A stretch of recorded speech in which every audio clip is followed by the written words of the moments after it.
Health and Fitness with David Hollywood. With DS Sports. Is your sports club ready for a Christmas kit upgrade? Contact DS Sports. dssports.ie. Good evening and welcome along to Health and Fitness. I'm Sinead Hubble, filling in for David Hollywood this evening. Coming up in the next hour, you'll hear from champion jockey Davy Russell. A Midlands Library is encouraging you to get active, and they have some handy equipment to help you. And the Camogie Association is asking you to head up into your attic to find historical materials to contribute to the GAA Library and Archives. But first, 3 GAA clubs in the Midlands are set to receive funding from Beco Ireland, who are the official partners of Leinster GAA because of a valued member who goes above and beyond. Since 2017, the company have given out over €180,000 worth of training equipment to clubs across the region. After hundreds of entries, 12 lucky champions, one per county, were selected as the winners, and we're delighted to say that Matty Bergen from the Heath GAA Club in Laois, Mary Kilmartin from Kilcormac in Offaly, and Eugene Dolan of St Paul's Clonmellon in Westmeath are all the winners this year. Joining me now is Matty Bergen. Good evening, Matty. Can you tell me about your involvement with the Heath? Oh, since I was under 12, I'm playing football for the Heath, I'd say for 19 years. Football used to be left in our house, and jerseys, and you know, we used to have to bring the football back out for the lads to train around 6 o'clock or around 7 o'clock. You know, when you were always up around there, even when I was a chap, you know, there was you'd be up around there, and I suppose started playing senior football in 1964, and then I think I finished up in 79. So that was my career finished, and then I took up being a selector, which was a lot harder job than being a player. Why was it so difficult? Well, you can ask anyone that was a selector. It's easier to be a player than a selector. You know, you have to try and pick the best team, and it's very hard to keep everyone happy. Yeah, you know everyone. You might have to drop your neighbour off the team. And you have to have a certain way about you to be able to kind of deal with that, don't you? Oh yeah. You have to be well able to talk to the lads and get on with them. How have things changed at the Heath GAA Club over the years? Oh, the Heath now is big changes since back then. You know, we have 2 full adult pitches, and we have 2 juvenile pitches, and we have a walking track and a new gym and a clubhouse. And you're also the man in charge of looking after the grounds at the club. Yeah, that's right. Yeah, it must keep you busy. It's a very busy place in the summer. You know, there's a lot of people involved now playing football, walking around the track, and in the gym as well. How often do you have to go down and maintain the pitch and look after the grounds? Every day, twice a day, morning and evening. There's when there's a crowd there, there's a lot of picking up to be done after that. And you're the man charged with doing all that? The grass, yeah, that's right. The grass has to be cut in the summer twice a week. And Matty, I was reading some quotes from some of the players who said that, you know, you've been described as an all-round club legend, always up for a chat, puts a big smile on everyone's faces. Yeah, fine. Would be very much know all the lads that play there with the senior team especially. You know, I'd always have a chat with you. And with the ladies team as well, they have a good ladies team as well. Probably hard luck not to win a county final probably this year. They're knocking on the door for the last 3 years, and I'd say if they keep knocking there, they will eventually win one. And what does it mean to you to be given this title of champion of the club, and for your hard work and dedication over the years? Sure, it's an honour to get any award, you know, and you'd have to feel proud of the club. You know, the club even this year now had a very successful. Well, they won the Division 2 of the league, and they won the Senior B Championship, which was probably not the one we want to be winning, but it's a step in the right direction. And you must know everything that happens and goes on in the club then, Matty. Well, you probably won't know everything, but you know a lot of things that would be happening. And what positions have you held in the club over the years?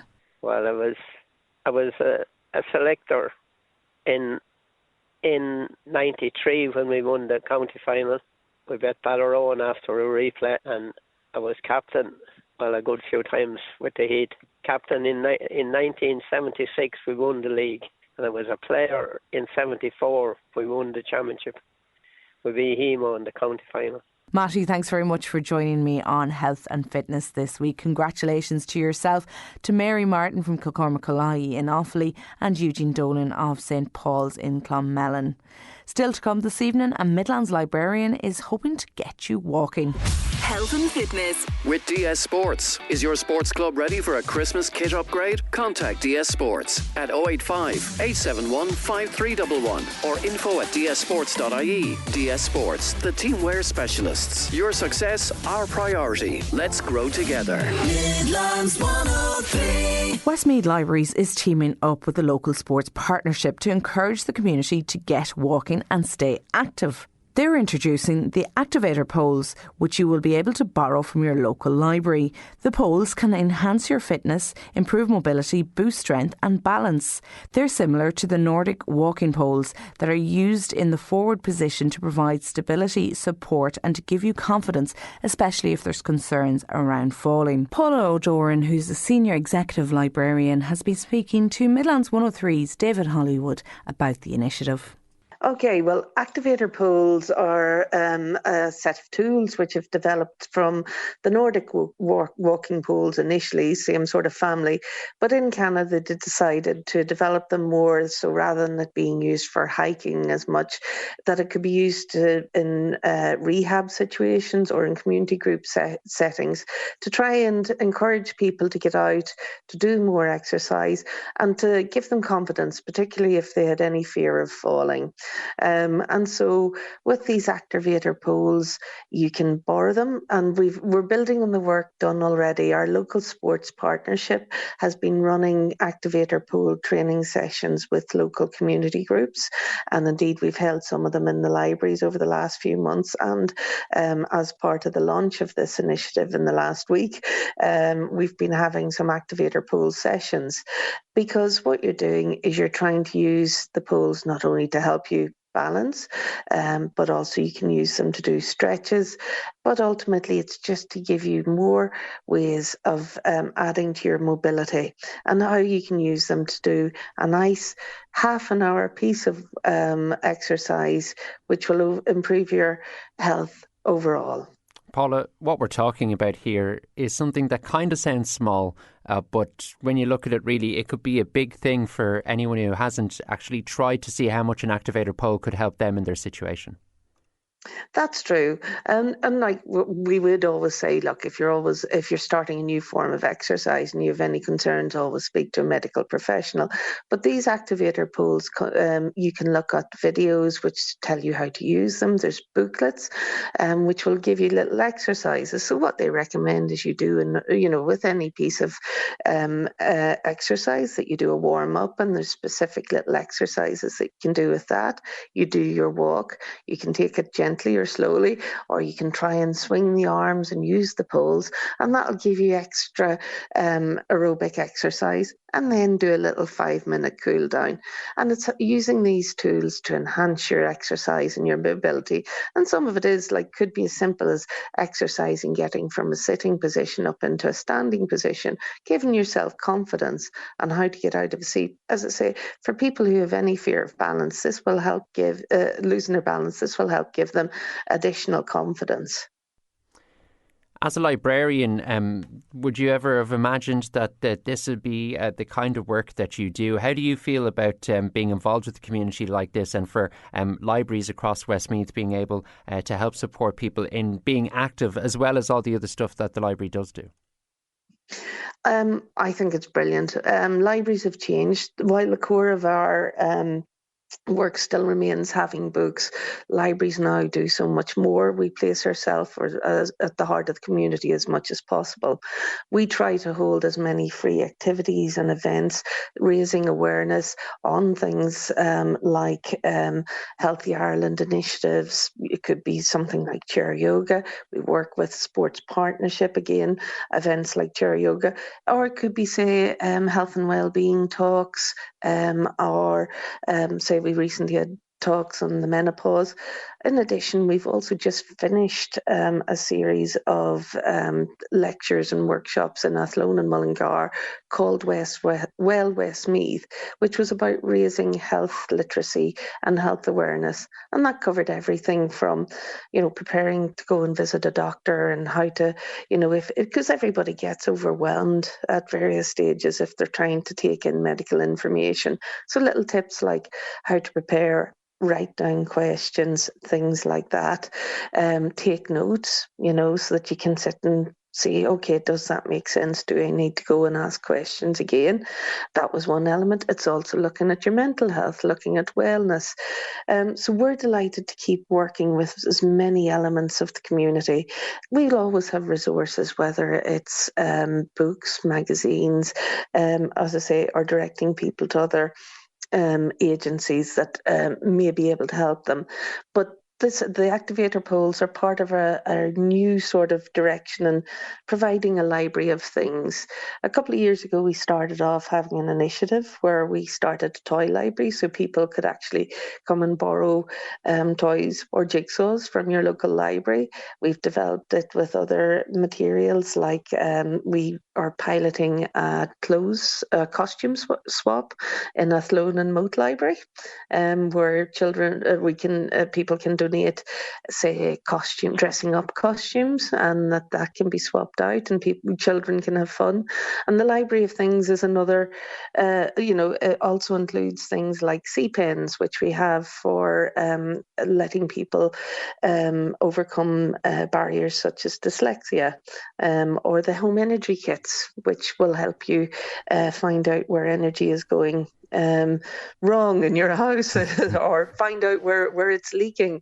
So the activator polls are a great addition to this Library of Things concept, which we are developing over the last couple of years.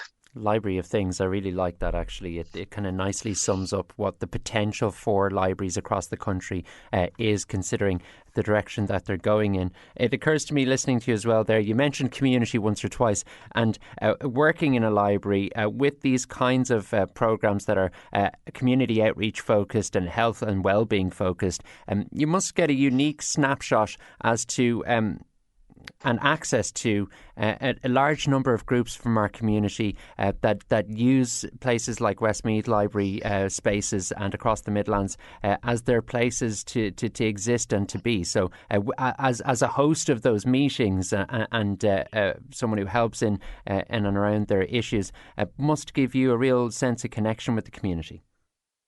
Oh, definitely. We would be, I suppose, all our plans now focus on how we work with the community. Libraries are wonderful spaces, but if they're not being used, they're of no use, So to keep being relevant, we need people to come through the doors. We want them to come in to find the information they need, whether it's about health issues, whether it's through, as I say, workshops and literacy events and general talks, or whether it's through more private research, just picking up a book and wandering off, or joining up and using our online facilities where they can download books at home in the privacy of their own home and check out magazines and newspapers. And like, the great thing about this is we're trying to be as inclusive and as welcoming to everybody who needs our services. And it's a reminder, the library service throughout the country is a free resource for everybody. Membership is free. There's no fines. We've tried to remove barriers as much as possible to make sure that the community has a free and equal access to services across the country. We have free Wi-Fi and computer access for people. So we're trying to be there, offering support quietly in some cases, or getting out there with our activator polls, letting people say, well, I tried this once, I now want to try it on my own, and seeing how we can go forward. And that was Paula O'Doran, who's the Senior Executive Librarian in Westmeath County Council, who was in conversation with Midlands 103's David Hollywood. Up next, the Camogie Association is looking for you to trawl through those old boxes in the attic for memorabilia. Health and fitness. With DS Sports. Is your sports club ready for a Christmas kit upgrade? Contact DS Sports at 085 871 5311 or info@dsports.ie. DS Sports, the teamwear specialists. Your success, our priority. Let's grow together. Midlands 103. And you're very welcome back to Health and Fitness. The Camogie Association is appealing for historical material to contribute to the GAA Library and Archives. They want to hear from you if you have match programmes, books or old photographs relating to the game. The archive will form part of the Newman Fellowship project at University College Dublin, which was launched to celebrate the 120th anniversary of the founding of Camogie. Brian Malloy, Uachtaráin of the Camogie Association, has all the details. Yes, so the Camogie Association is 120 years old this year. This is our anniversary. And for some people that's a surprise because they probably think we're a more recent phenomenon than a 120-year-old national governing body. We were founded in 1904, so before the foundation of the state, we had a national governing body over Camogie. And over the 120 years, we know there's been a huge amount of material produced, whether that be reports on matches or programmes for matches or minute books from meetings or other administrative-related pieces of material. And some of it has been gathered and some of it has been stored and collected in the museum, in the GAA Museum, but a lot of it hasn't. And in the context of our 120th anniversary, we're looking for people to have a think and have a look at what may be in their houses. And in some places, it's very much people will know that their family have a big tradition in Camogie, but in other areas they may not.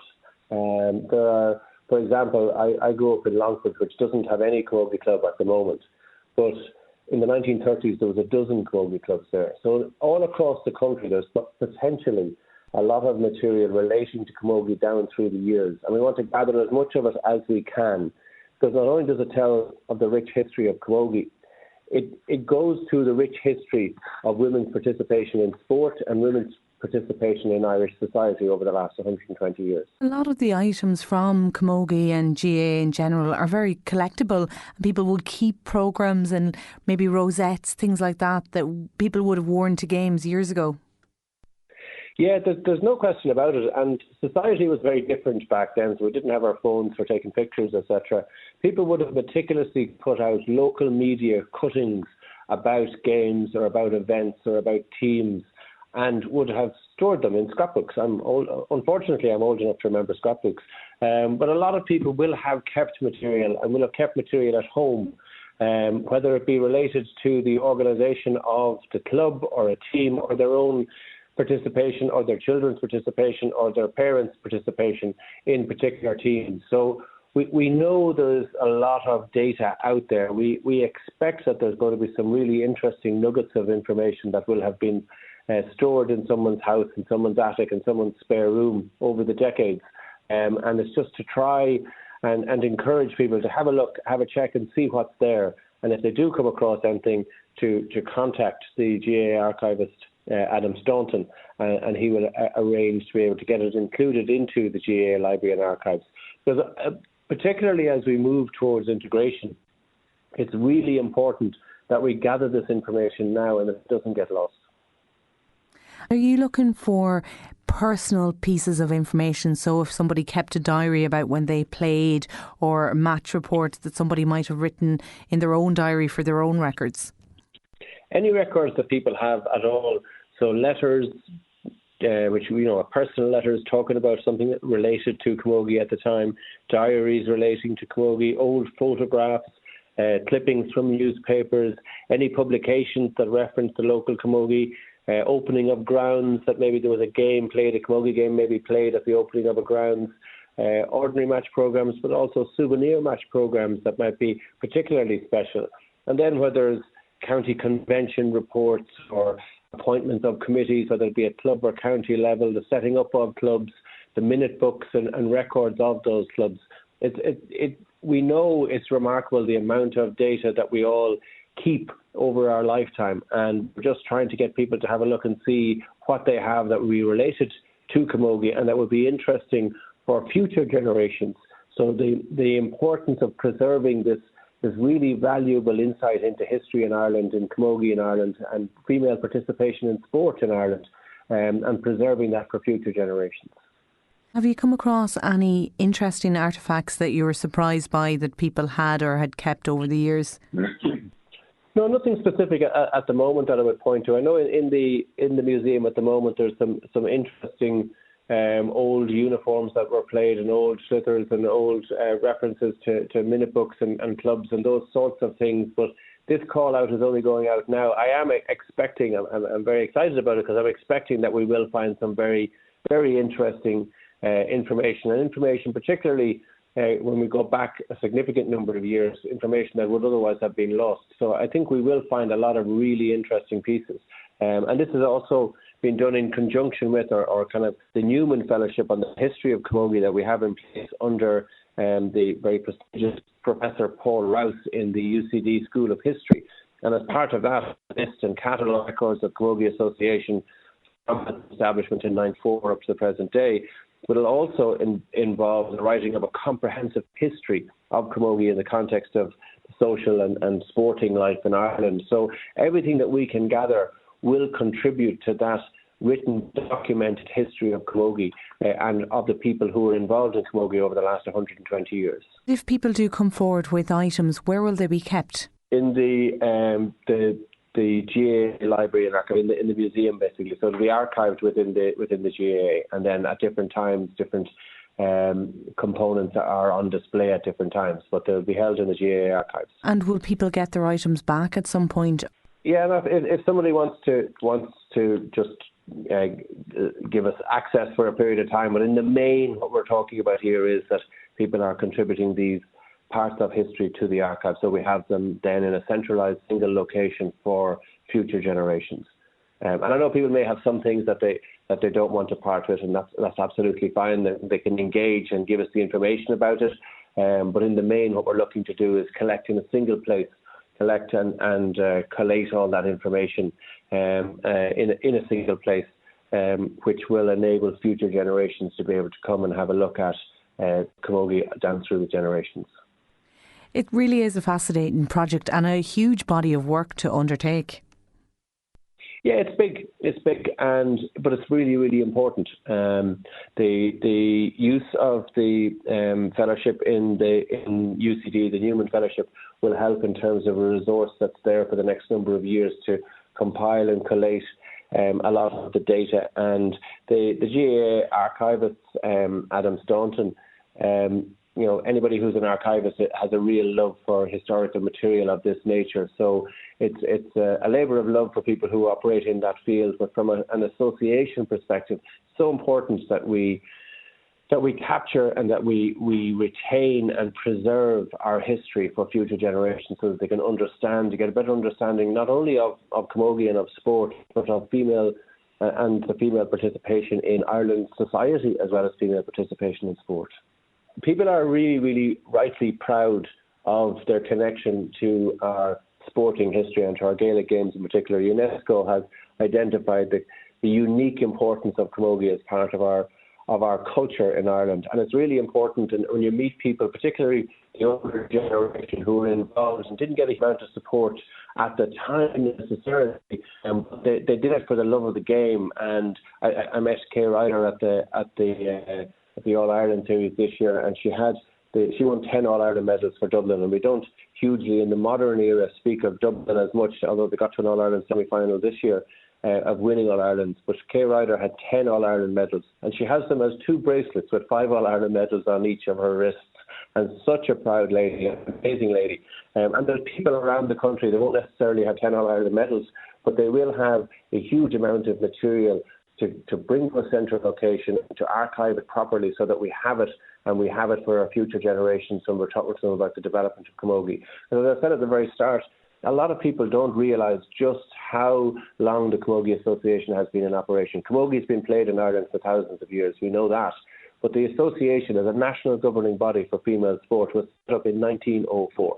As I said, before the foundation of the state, there was a Camogie Association in Ireland. And it's hugely important that the history of that association over that 120 years isn't lost to us. And this project gives us the opportunity for everybody who has any sort of connection to camogie or any material relating to camogie in their houses to dig it out and to contact Adam Staunton, the GAA archivist, and make sure that we can preserve it.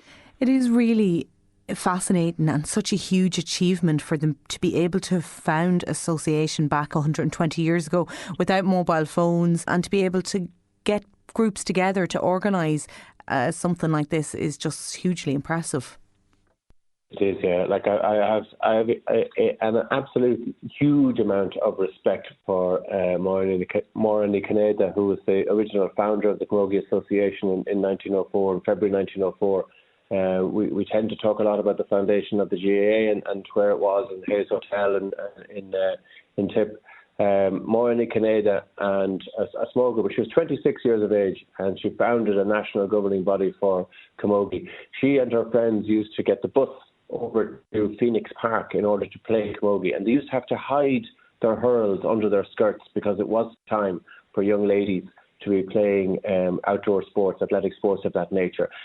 Society, the medical practice didn't think it was appropriate for or safe or healthy for girls. We now know that's completely different, and we're so focused on the huge importance of female participation. But trailblazers like Maureen Caneda and people of that era had to really fight to make sure that they had the right to play their game, and they had the foresight to put in the effort into forming a national governing body to make sure that the rules were preserved and the structures were put in place to enable people to play the game. And I've said many a time that my ambition is that every girl in every national school in the country, in every village, in every town in the country gets the opportunity to play our great game.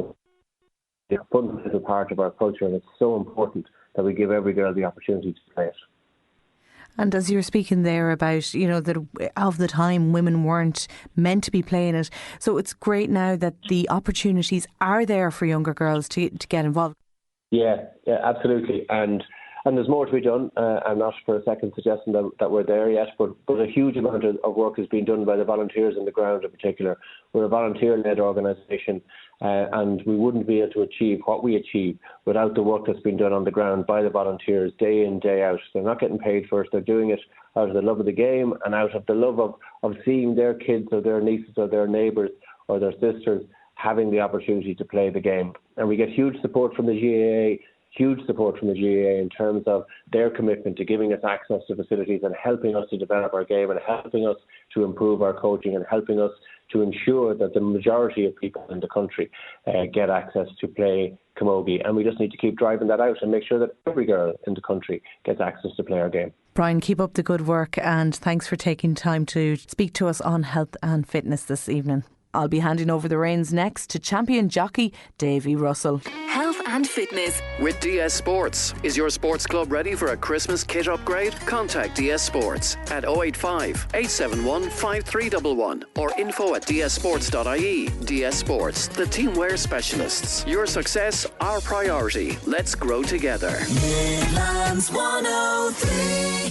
Westmeath horse Tiger Roll made his mark on the racing world, and it was champion jockey Davy Russell that brought him over the finish line. The Cork rider has been recalling what it was like working with the two-time Aintree Grand National winner. He's been speaking with Midlands 103's Helen Steins. My mum and my dad got us started riding a pony, just a little 12-2 pony. It was fine and bold. And, hunting and going to the local gymkhana and things like that. And Dad always had a couple of horses around the place, you know, a couple of broodmares and the odd horse in training and things like that. So there was always kind of racing around, and then I ended up getting a very good pony. Well, a bigger pony, but she ended up being a very good pony. She was kind of a thoroughbred pony that meant to be a horse that didn't grow. Right. And she kind of took me on to the next level again. Do you know what I mean? Yes, so she taught you almost everything that could happen to happen. Yes, yeah. So you had your first point-to-point win in February '99, and you were an amateur for 4 years. And then you left and went to the UK. Yeah, I got a job at Ferdy Murphy as his stable professional jockey. So he had over 100 horses. He had some very, very talented horses in the yard. So it was kind of an easy decision to take to turn professional. I was happy riding as an amateur. I was very happy riding as an amateur. It's just that if I thought the opportunity would come for a really good yard, I'd take it. And it did, and it turned out to be a great move.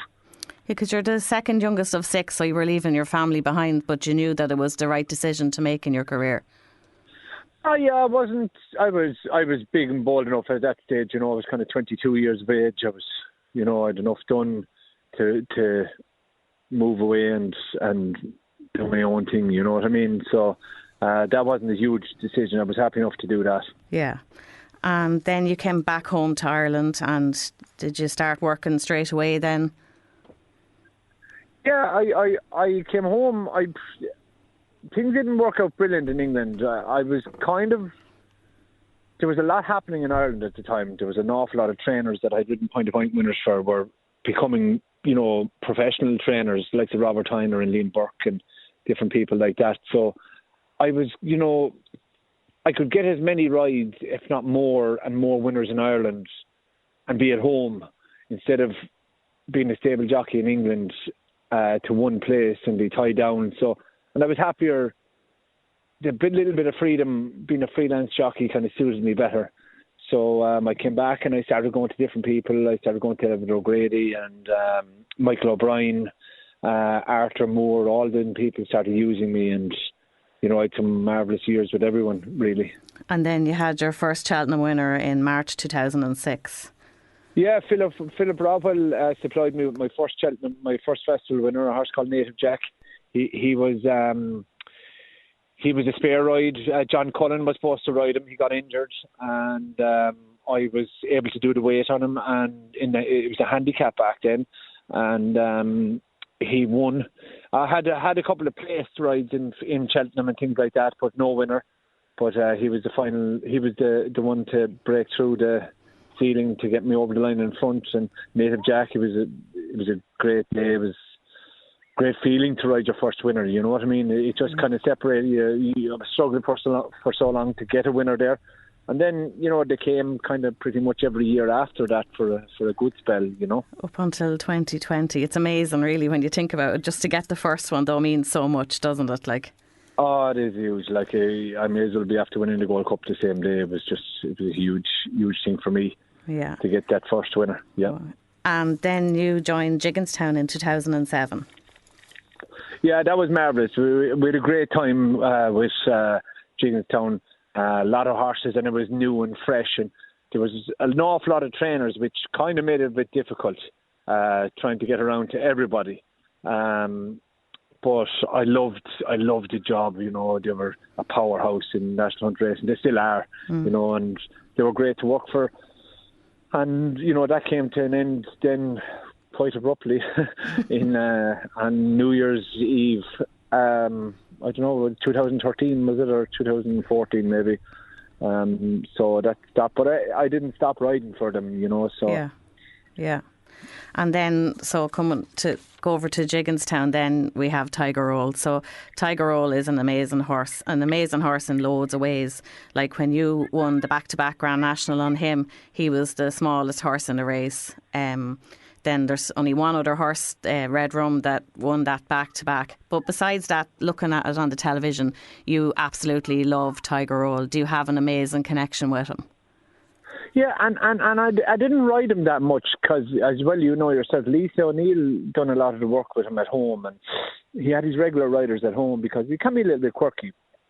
But when I rode him on the race course, I had a marvellous record with him. Every time I rode him, we were either won or we were banged in. They were all big races. That I rode him in, so it was nice to have that association with him, Yeah, yeah. And even speaking to Lisa, because I interviewed Lisa as well, and she has just amazing memories, and like yourself, amazing memories of riding him at home as well, because he's just a different sort of a personality of a horse, I suppose, really. He is. He's different. He's different than your normal horse. He never would. You'd want to have your seatbelt on with him most of the time. He could have a duck or a dive or a buck or a kick. And at the same time, he'd be giving you everything he's got. He'd be very willing. He's a very willing horse. And, heart of gold. Every time I rode him on the race course, he was very willing. Every time you'd ask for something, he'd give you everything. Yeah. Do you ever get to see Tiger now? I do. I got to see him a couple of times. I went and done a kind of a ride and talk on him there a couple of months ago, and he does his parades and things, and so it's always nice to see him. Yeah. And so, would you say then that the back-to-back winning in the Grand National, was that your favourite moment in your career? It was huge. Like, I've all my life I've dreamt of winning Grand Nationals from being a very, very young child, dreaming of riding in Grand Nationals, and then let alone riding them to win them. Was a huge thing, and then to go back and win two of them was a bit special, Yeah. And then as a professional jockey, then you've got the buzz of winning all the time. Is it hard then to go into retirement? Like, does life go completely different? Not for me, I'm busy now, and the kids are there, and look, I was at it for a very long time. And I was never sick of it. I was always happy doing what I was doing, but I felt it was time to stop, and I was ready to stop. You know what I mean? And you retired then in December 22. I retired twice. I retired the last day of the season, New Year we'll call it, in Thurles. I retired, and I had a couple of days off, and then poor Jack broke his leg, and I had to. Gordon asked me would I come back. It was kind of about 18 days after I had retired, so I spent longer on the sidelines with a break. Do you know what I mean? Yeah. I decided to come back, and it took me, a week or 10 days to ride my first winner. But when we got it, then everything just flew. So you with a marvellous Dublin Racing Festival, and Aintree and everything was fantastic. So it was a great couple of two months, grade ones in Aintree, yeah, and a couple of grade ones in Leopardstown, and a load of other winners as well along with it. And the most pleasing thing is that I suppose the owners were very, very accepting of the situation, and they were delighted to have me back, and everybody in the yard was delighted to see me as well. So that was. It was very nice. It was exceptional circumstances, and the shock of poor Jack, and then it was That's right. Then it was brilliant. So obviously sport is very important in your family. Your wife Adele, was she an Irish pole vaulting champion? She was. Adele held the record for a while. Pole vaulting, she was very competitive at that, and she rode for. She done athletics for Ireland as well. So yeah. Wow. So is sport plays a big part in the Russell household? It is. It looks the kid lads are active there now, and they're riding their ponies, and so if we can pass any bit of competitiveness onto them, and they're not too bad. They know how they can win and they can lose, and they can take both the same. And I think that's kind of important. You know, when you're in sport, you kind of have to treat both with respect. Yeah.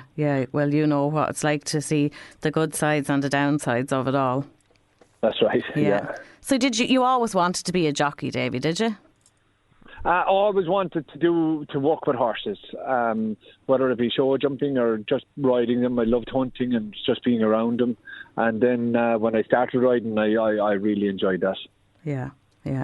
And so then you went for the Dancing with the Stars. What was that as an experience?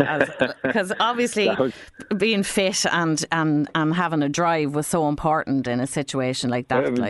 Definitely a huge help anyway. Definitely, I needed to be as fit as I was. And I suppose the competitiveness helped as well, but it was really enjoyable. It was completely out of my comfort zone, but it was really nice for something to do. I think it helped then for people to get to know Davy Russell with, rather than just Davy Russell, champion jockey, to see as a person as well. Like it was kind of important. Yeah, it was nice. It was enjoyable, and I enjoyed myself while I was doing it. You know what I mean? I was able to do it with a smile. Yeah. And you've also wrote a book. Yeah. I decided to write a book.